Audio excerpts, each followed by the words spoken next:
All right, good morning, everybody.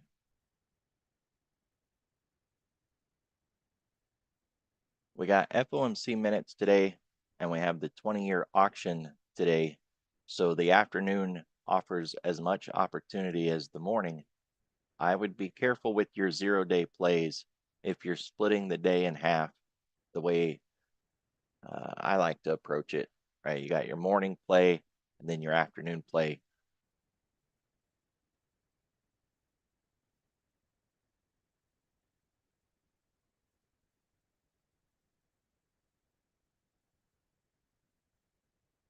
NASDAQ made it back to zero. S&P, Dow, all just hovering around zero. Small caps down 0.5%. Hong Kong also, and then Japan closer to 0.75%.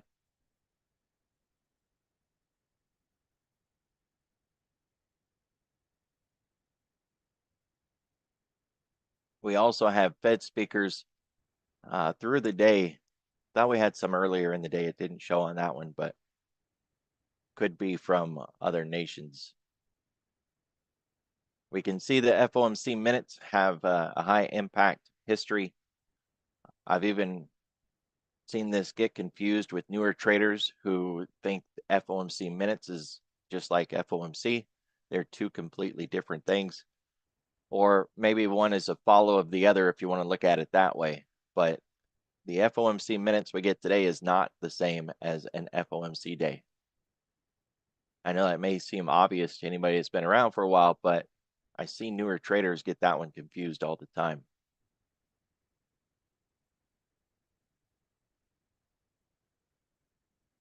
It didn't take long before we started hearing about Trump talk again with tariffs.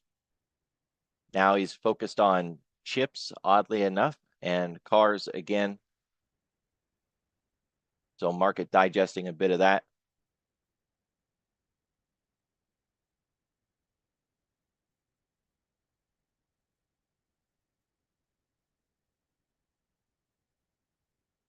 We got the 10-year back above 4.5 and really still pointed sharply to the upside. The dollar broke back above that 107. So if we were going to Busby, then it would have rejected there and continued its move to the downside. Instead, it looks like my typical double bottom setup where we go lower than the previous low to convince the bears we're going down and then snap it shut and run it to the upside, force those bears to buy, which adds to the buying. Now, I say that, but it didn't have the, clean double bottom V shape rip back up that we would like to see. Instead, we've had this kind of slow drag back up, but it is still pointed to the upside with the 10-year. On the other side of that, though, if you look at the ES in comparison, while these two have a nice, sharp, clean line up, the ES is still tangled in this range, and it isn't matching them to the downside.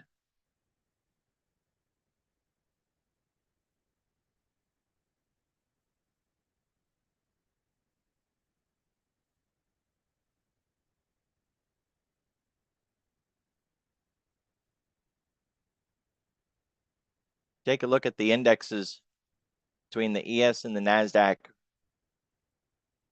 and then the Dow and the Russell. We really had that drop with the Dow and the Russell much more punishing move to the downside than the ES and the NASDAQ the least in that drop down this morning.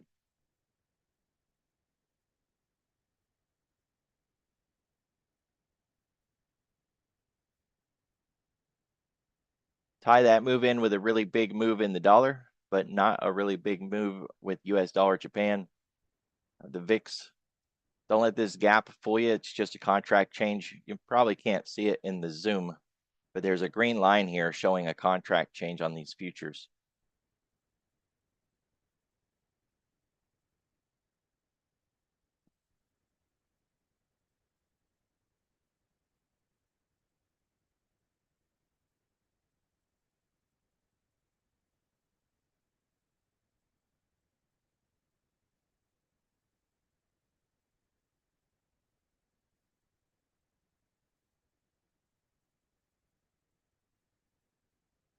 Spot Gamma had both founders' notes ready this morning, the AM and the PM from yesterday. So it likely had plenty of time to read what they were looking at.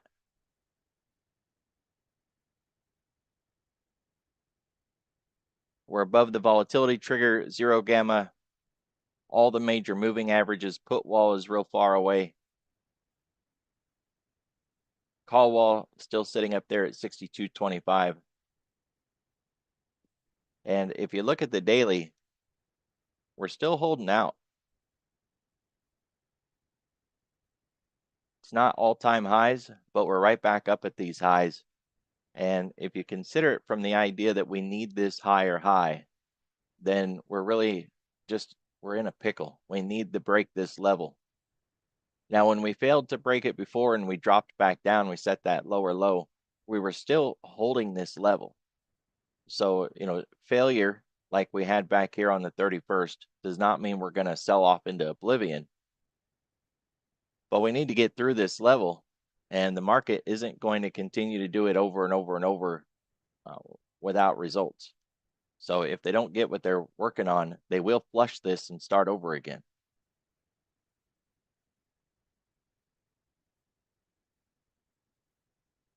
If it makes it easier, turn it into a line. It's a simple trick, but often overlooked. If you're hung up on trying to deal with higher highs, lower highs, just convert it into a line, do the work that you're trying to do, and then flip it back again.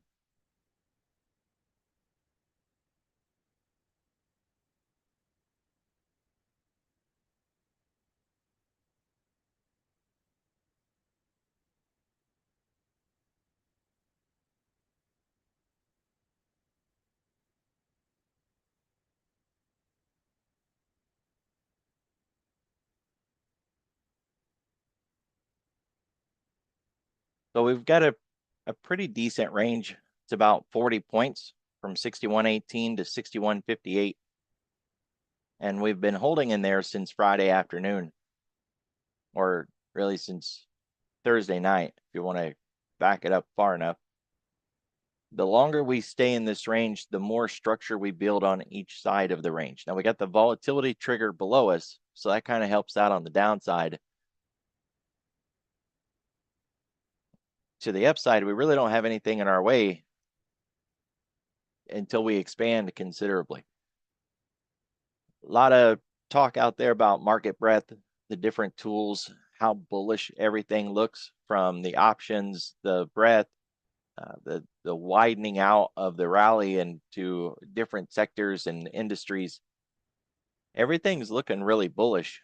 We just can't seem to get the follow through, and we're all looking for that spark or the catalyst that's finally going to get this done.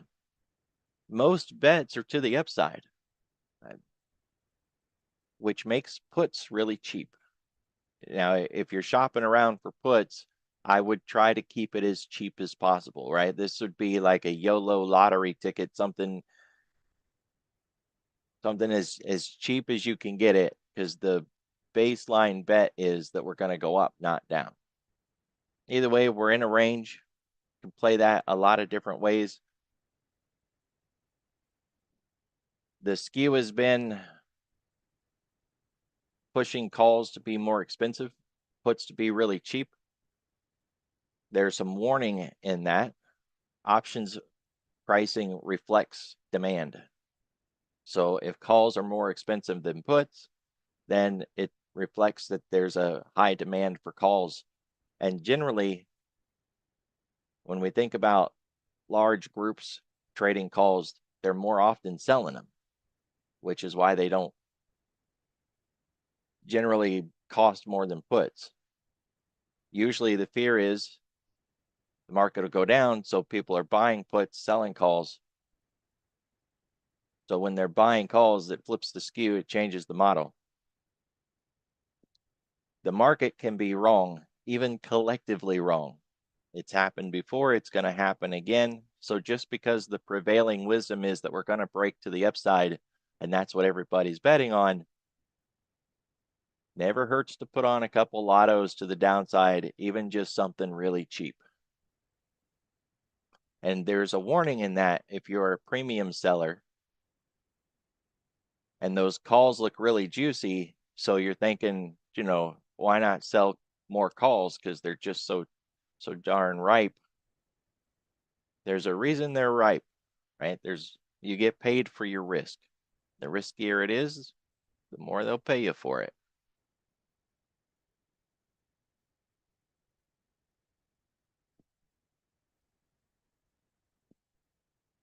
So 6150 really is the line in the sand. It's not to the tick. We've got to get through that level, stay above it, get a close above it, and then continue to heal and improve and expand beyond that.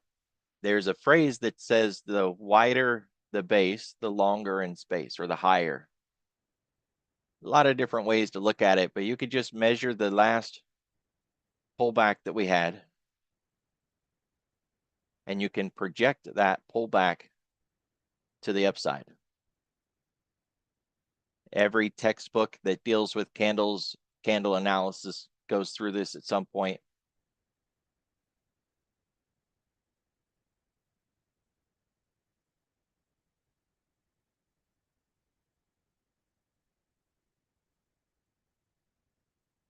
$62.75 and $63.90, just under the cog line, $63.92, or the round number 6,400.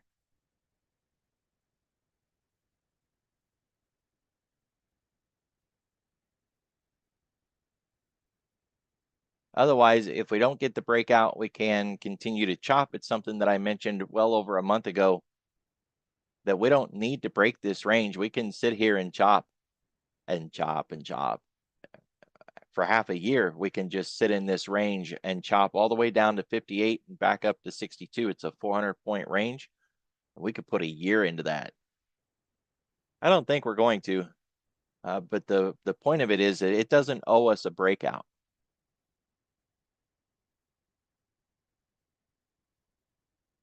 This is the QQQ versus its equal weight counterpart in blue, and just the Qs in that pink.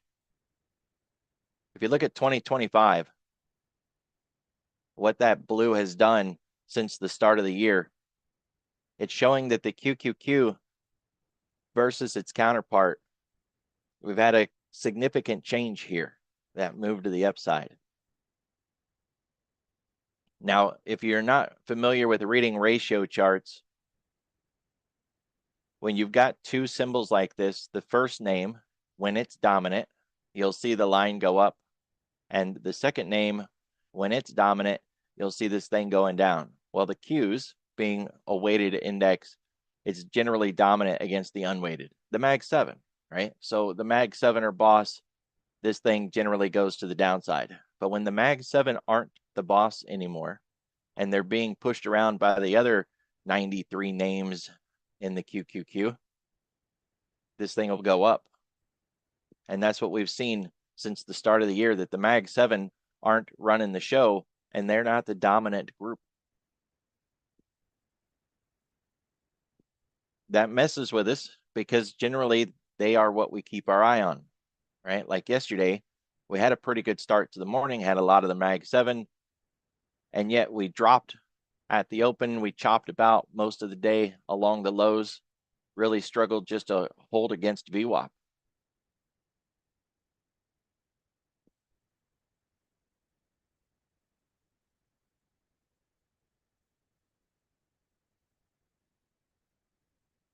So looking at the ADR for the day, we're basically flat. So we have an edge to go in either direction, or I could say it another way. We have no edge in which direction we're going to go to this morning.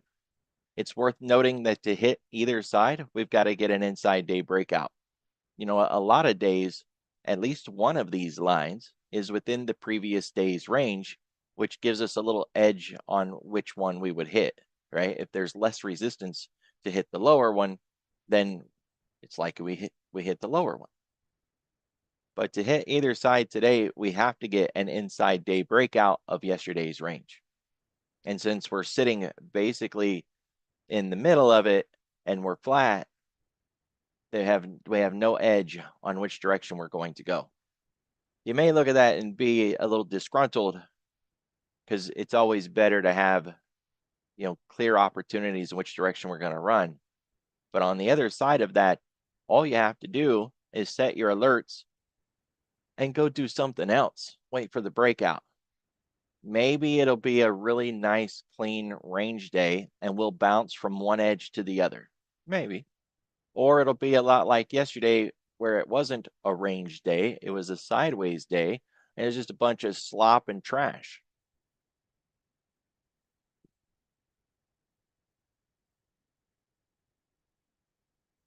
So we still have the halfback break. If we get that break, we've got a clear target to the downside.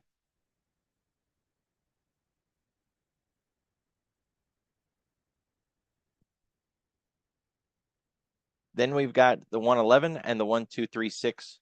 That's yesterday's 111. It's one of my favorite plays. I love trading yesterday's 111. But we got to get it. So it's simple enough. You got the halfback line. You can play the break down to the other edge. If we get a breakout on either side, then we're looking for the reversal because we're just looking for this range to hold because we really don't have any reason to break out and run up or down.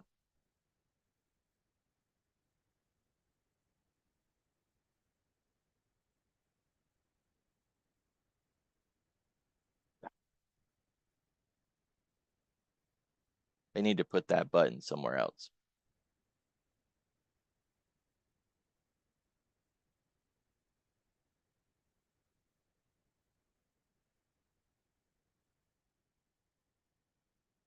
Overnight volume is within normal range. No real surprise on that. We're holding underneath the VWAP. It's worth considering a reciprocation at this point. Whatever we got on one side of VWAP, look to get that on the other side of VWAP. You don't have to really nerd out on this, or get out the protractor and turn into a wild engineer. Just draw a simple line and then plot it in the other direction. That would give us an inside day breakout to the upside with a 1, 2, 3 failure attached to that. It measures perfectly with the quad lines that I just had on. That's reciprocation on fib, on VWAP. So two different approaches give us the same target on the breakout. I like being able to add and to that.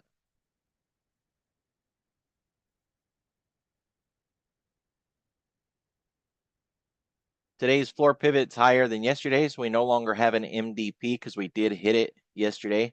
As one of the things we had talked about is that we had not yet hit that floor pivot yesterday, and it would have been the second one.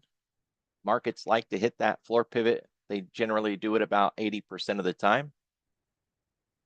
We got that done. We ended up hitting it. We've already hit today's, so we have that off the table. And we managed to get back above it. Today's open higher than yesterday. That's bullish. Price opened above it. That's bullish. And we're back above it, which is also bullish, or at least it just holds the line. We do have a channel today compared to yesterday, and obviously the channel is wider than what we had yesterday. It's not the widest channel we've ever seen, but a wide channel does imply if we break out, the breakout likely doesn't stick. We have a long ways to go for a breakout. We were already talking about the idea that the breakout would likely fail, so we don't have any catalyst or reason to be breaking out in the first place. Market's still sitting on its hands waiting on something.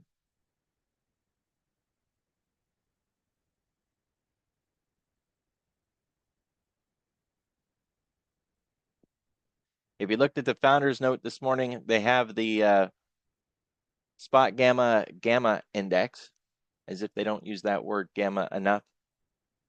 The SPX is still in positive gamma at a 1.8.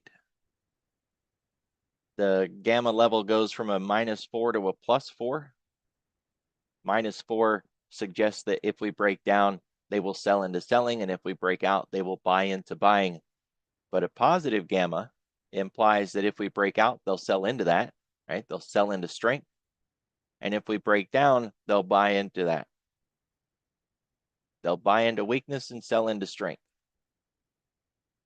So even if we do get a breakout, the gamma index suggests that the breakout will fail and we'll come back in.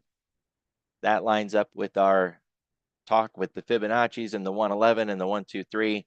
It lines up with the measured move from the VWAP.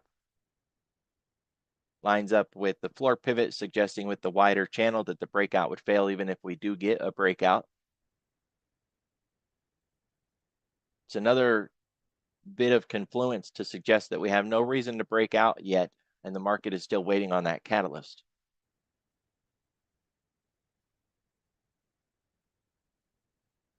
We have a really tight profile so far this week, as we would expect, because we haven't done anything, we haven't gone anywhere. So it's the classic D-shaped profile with a very narrow value area. We are holding above the point of control, but there's no real juice to that yet. And really, if we tie it in with last week, then we've got a lot of structure being built up here. We've got to get out of this zone or this range. Not much of a surprise. To the downside, we've got a shallow area that could drop us down into 6092 cog line and even lower. We moved through this zone really fast on the way up, and we didn't leave much of a footprint behind, so it's likely that we'll fall back through it really fast if we do break down.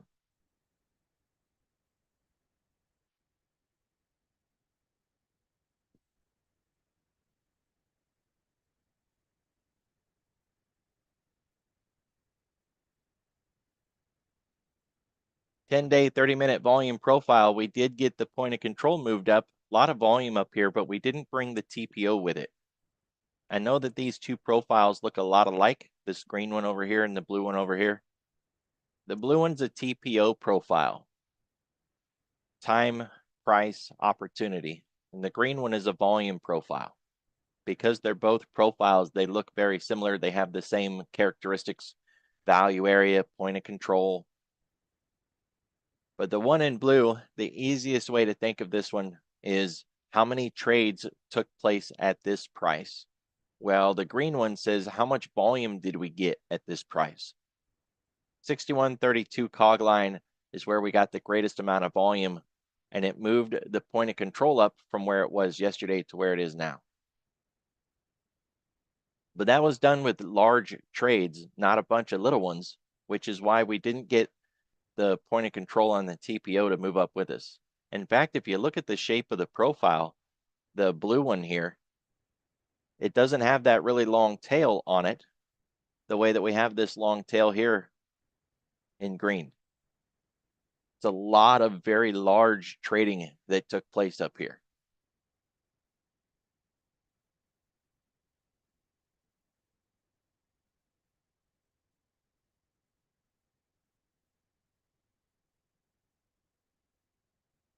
Not likely we're going to see that point of control move anytime soon now.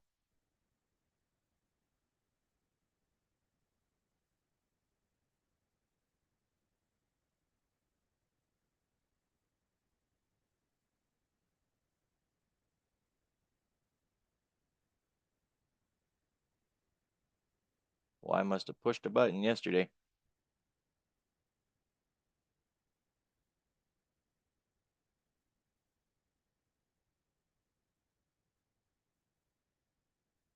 Aha.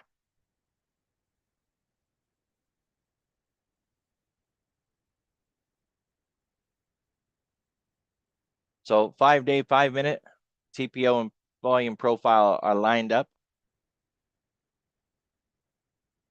We can see that we were getting more volume down around that 6140 area versus trades. So a little discrepancy there, but otherwise their points of control line up. The shape looks about right. And we have a VPOC from yesterday.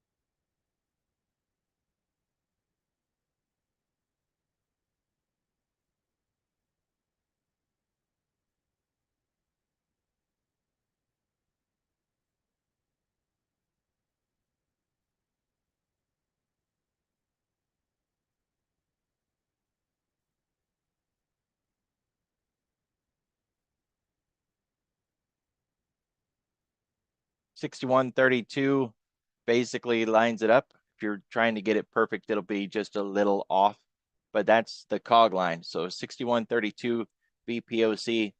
If we try to get that breakdown today below yesterday's low, we're going to have to get through that point of control from yesterday. It's where the greatest amount of volume took place.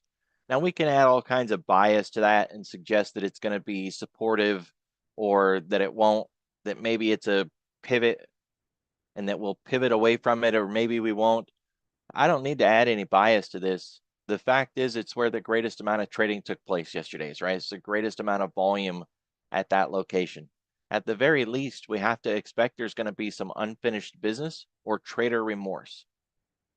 You know, consider it from the idea that if you were getting in yesterday and now you find yourself 18, 20 hours later, right back at the same spot, what are you going to do with your position? So, you know, is it going to be supportive? Probably. Will there be reaction at the market? Most definitely. You know, so whether or not it is supported is probable, but will we get trading activity there? Absolutely.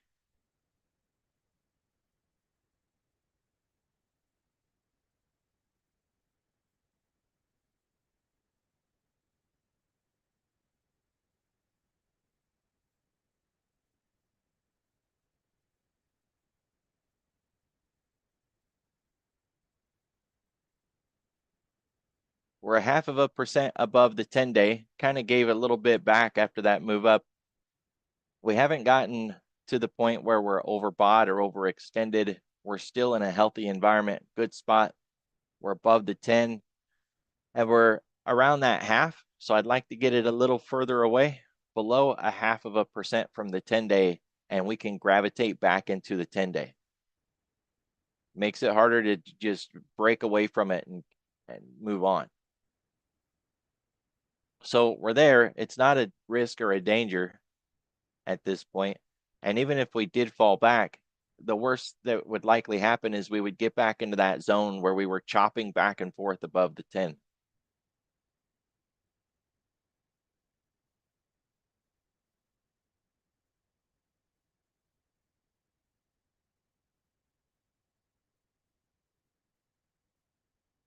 We're still above the 10-week more than 1.25. I'd like to see this above 1.5, 1.75, but the fact that we're even above the 10 by more than 1 point on the 10-week, it's fine. We won't get pulled back into it. We're away from that gravity that it affects. Is good. We do want to keep this though. We don't want to continue to fade back. And the 10 does move. So, you know, on the 10-day, every day that thing is moving closer to us if we're not moving farther away. So all these sideways days, it's a correction in time, not price. So we're sitting here correcting, chopping sideways, gives these moving averages time to get caught up to us. It gets too close, it's just going to wrap us back in gravity again, and we'll find ourselves chopping back and forth below it. So it is healthy on the one side of that argument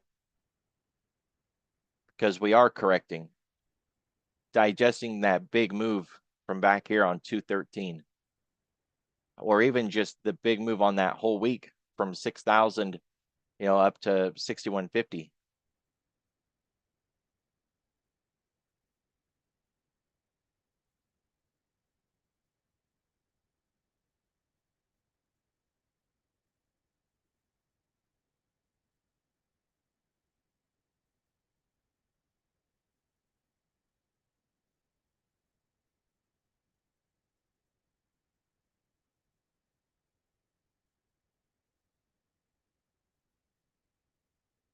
Bitcoin moving back in the other direction really feels like a dead cat bounce more than, you know, a bullish bias with some push behind it.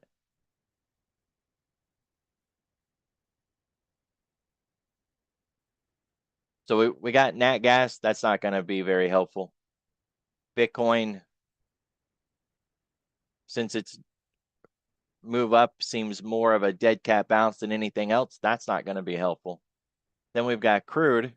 And okay, it was kind of time anyways. You know, we dropped from like 84 something down to 75. Do a little bit of a bounce there. Even if this is the failed flag setup, it already tried it once and rejected, couldn't even get back to its anchored VWAP. So it set a lower high, and as far as we know, this is going to set yet another lower high. We don't know for sure yet.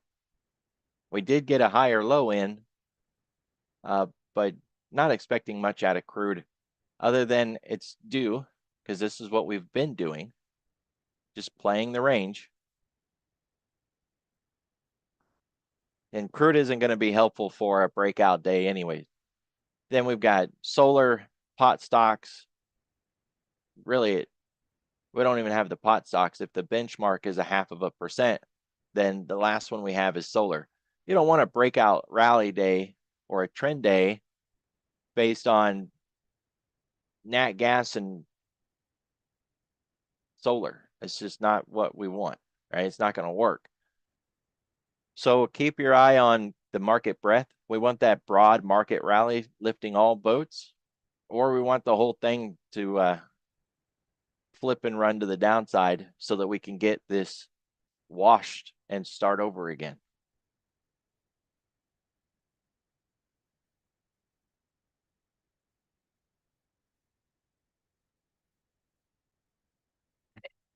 It could be, yeah.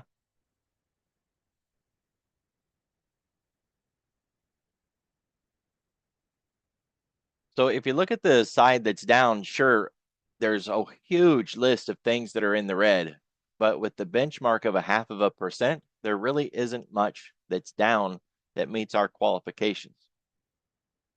So, you know, there is that. The list of what's green, so it's much shorter. And then, of course, you know, being green at least 0.5%, we've got a couple of sectors.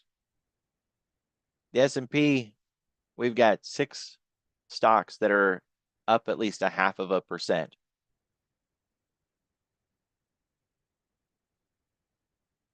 In the NASDAQ, we've got 13 that are up at least 0.5%.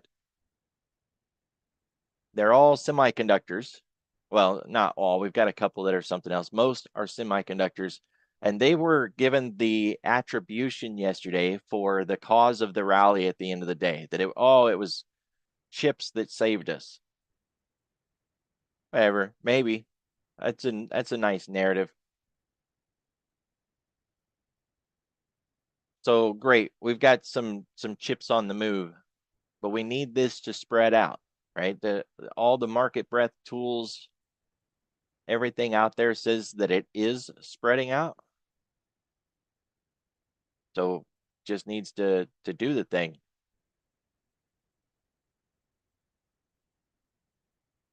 We need to see all the others get in there and participate, get that money flow. I still say we need a trigger or a catalyst, and we don't have it yet. And it's not going to be FOMC minutes.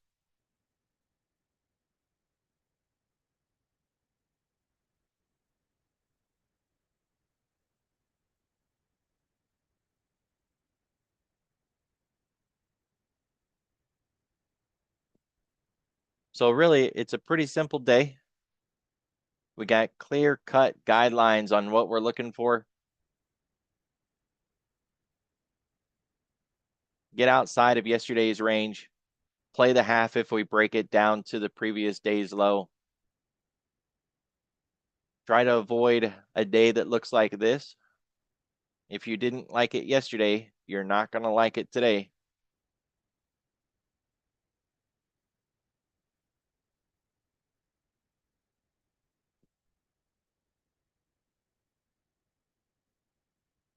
Be careful, be safe. I'll see y'all tomorrow.